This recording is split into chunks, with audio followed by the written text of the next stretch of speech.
the number of values of theta in the interval from negative pi over 2 to pi over 2, and it's not including those because we have curly parentheses around it, such that theta does not equal n pi over 5. So it's not a multiple of pi over 5 for n equals 0 plus or minus 1 plus or minus 2, and tangent of theta is equal to cotangent of 5 theta, as well as sine of 2 theta is equal to cosine of 4 theta is. So we have to find the number of values of theta that satisfy all of these things. So just from the get-go, it seems like we're going to have to solve for thetas and convert between sine and cosine, which is essentially what you're doing between tangent and cotangent. We'll do that in a little bit. And those of you who know me, if you're actually taking an exam under time pressure, I don't recommend you reproving your trig identities from first principles. But for education purposes, I always like to do it. So let me just draw a right triangle right over here. If you're actually going to take the IIT JEE exam, I recommend having most of the trig identities at your fingertips. But let's say that's a right triangle, and let's call that theta. And then this angle right over here is going to be pi over 2 minus theta. Pi over 2 minus theta. If we're in radians, right? 90 degrees right here is pi over 2.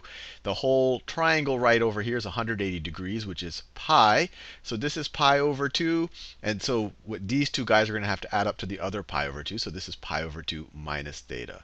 So let's think about what cosine of theta is. Cosine of theta, so cosine of theta is this side. Let's call this A, B, and C. It is going to be the adjacent side. So cosine is adjacent. Oh, let me write this down. So SOHCAHTOA. Cosine is adjacent over hypotenuse. So cosine of theta is B over C, adjacent over hypotenuse. It's equal to B over C.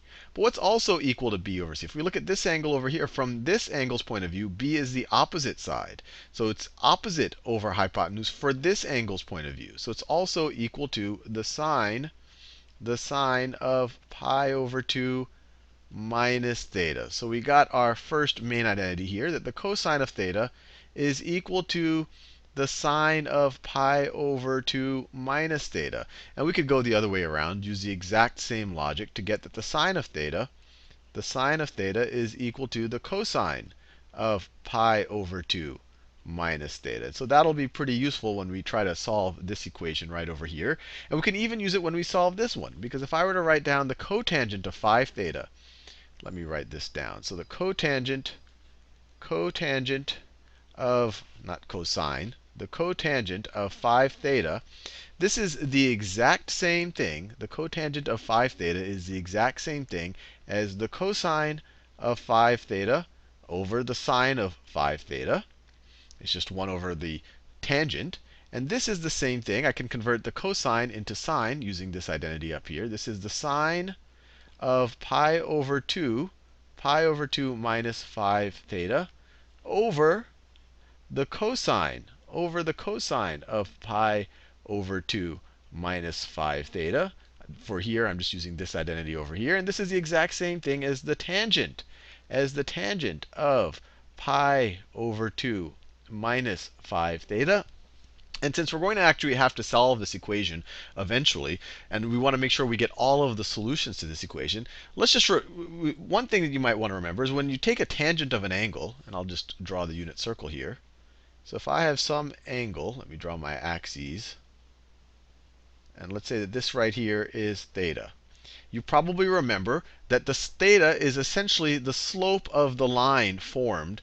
It's opposite over adjacent. It's the slope of the line. It's the slope of the line formed or by the radius in the unit circle.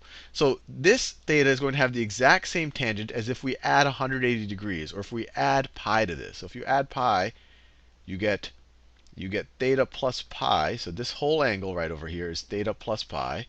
And its tangent is going to be the same thing. It's the slope of the radius is going to be the same. So you can add multiples of pi to a tangent value, and you're going to get the exact same value. So let me put some multiples of pi over here so that we can make sure that we get all of the solutions. So with that said, with this written, we can now solve this first equation over here, and then we can worry about some of these other constraints later. So tangent of theta is equal to cotangent of 5 theta.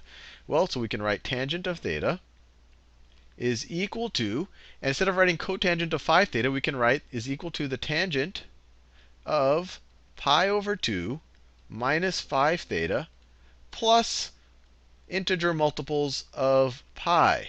And so the tangent of this is equal to the tangent of that. These things could be equal to each other. So we get theta is equal to pi over 2 minus 5 theta plus n pi. Or at minimum, this could be equal, when you take the tangent of this, it's equal to the tangent of either the same thing, or we could add multiples of pi to it. You could view it as either way. But now we just have to solve this. We can add 5 pi to both sides of this equation. We could add 5 theta to both sides of this equation. We're adding this to both sides. So you get 6 theta is equal to pi over 2 minus n pi minus multiples of pi. Or sorry, plus multiples of pi. There's a plus right over there. Divide both sides by 6. I get theta is equal to pi over 12 plus n times pi over 6. Or just to make the fraction adding easier, this is the same thing as pi over 12 plus 2. Let me write it this way. Plus 2n pi over 12. This is the same thing as n pi over 6. I just multiplied the numerator and the denominator by 2. And this is the exact same thing. You can imagine a 1 coefficient out here. This is the same thing as 2n plus 1. 2n plus 1 times pi over 12. So that's all of the solutions. That's all of the solutions for this first equation right over there. Now let's do the same thing for this second equation, and then we'll see where they overlap in this range, and we'll take out anything that satisfies this criteria right over here. So the second equation, let me write it over here. We have sine of 2 theta. Let me write it over here first. Cosine of 4 theta. What is cosine of 4 theta equal to? Cosine of 4 theta, using the same exact logic, is equal to sine of pi over 2 minus theta.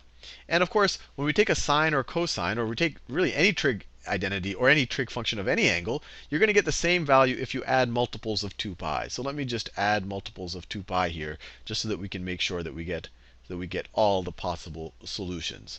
So this is what cosine of 4 theta is equal to. So let me be careful. Cosine of 4 theta is not equal to pi over 2 minus theta. That would be cosine of theta. If it's cosine of 4 theta, it's pi over 2 minus 4. Pi over 2 minus 4 theta plus multiples of 2 pi. So plus 2 pi n. Because obviously you add multiples of 2 pi, you're going to go back to the same angle. So you go back up to this equation up here. We get sine of 2 theta. Sine of 2 theta is equal to cosine of 4 theta, which is the same thing as this over here, which is equal to sine of pi over 2 minus 4 theta plus 2 pi n. And so these evaluate to the same thing. Let's set them equal to each other. 2 theta is equal to pi over 2 minus 4 pi plus 2 pi n. Let's add 4 pi to both sides of this equation. We get 6 theta. 6 theta is equal to pi over 2. So this is canceled out, plus 2 pi n. Plus 2 pi n. Let's divide both sides by 6.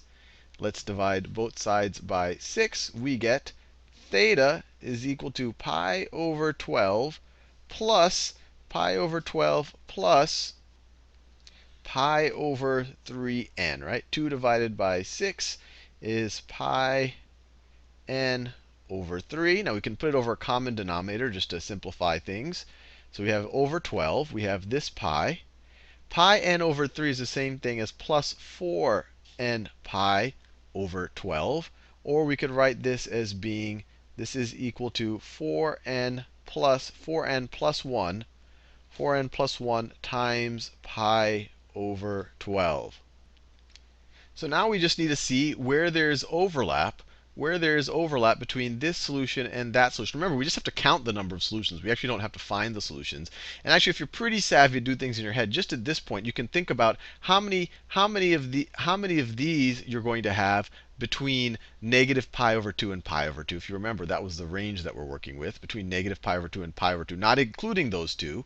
And then you could figure out, and actually every one of these is also going to be one of these. Because no matter what you set n equal to, if you set n equal to twice that, you're going to have the equivalent thing. So any of these are going to be any of these. They're going to, anything that satisfies this equation will also satisfy this equation right here. So really we can just count how many are in this one. But just to make it clear, I'm going to find all of them that satisfy this equation, and then we're going to see how many of those satisfy this equation as well. But the fast way to do it, just find the ones that satisfy this one, or just count the ones that satisfy this one, and you've done the problem.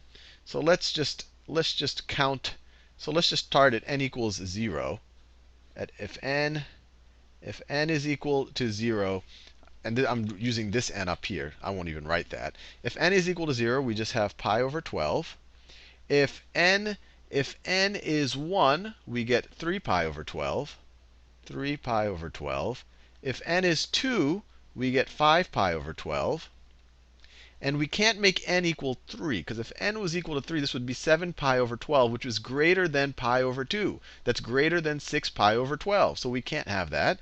We could also go to negative n. We could also have negative n. If n is negative 1, then this becomes negative pi over 12. Negative pi over 12. If n is negative 2, this becomes negative 3 pi over 12. And if n is negative 3, then this becomes negative 5 pi over 12. And once again, we can't go to n is equal to negative 4, because then we get negative 7 pi over 12, which is out of our range. So this satisfies this equation up here. Now, which of these are overlap with this over here? So let's set n equal to 0. We get pi over 12. If n is equal to 1, we get 5 pi over 12. We can't set n equal to 2, because then we'll get out of our range. We'll go above pi over 2. If n is equal to negative 1, we get negative 3 pi over 12. If n is equal to negative 2, this is negative 8, then we get to negative 7 pi over 12, which is smaller than negative pi over 2, so that doesn't count. So there are three solutions, or if we look over here, we have three solutions. We have 1, 2, 3 solutions, and none of them satisfy this. None of them are multiples of n pi over 5. So the answer to our problem is 3. And you really could have just done the second equation right over here and realized that anything that's a solution to this top equation would be a solution to this bottom equation. And you would have just counted these solutions, and you would have been done.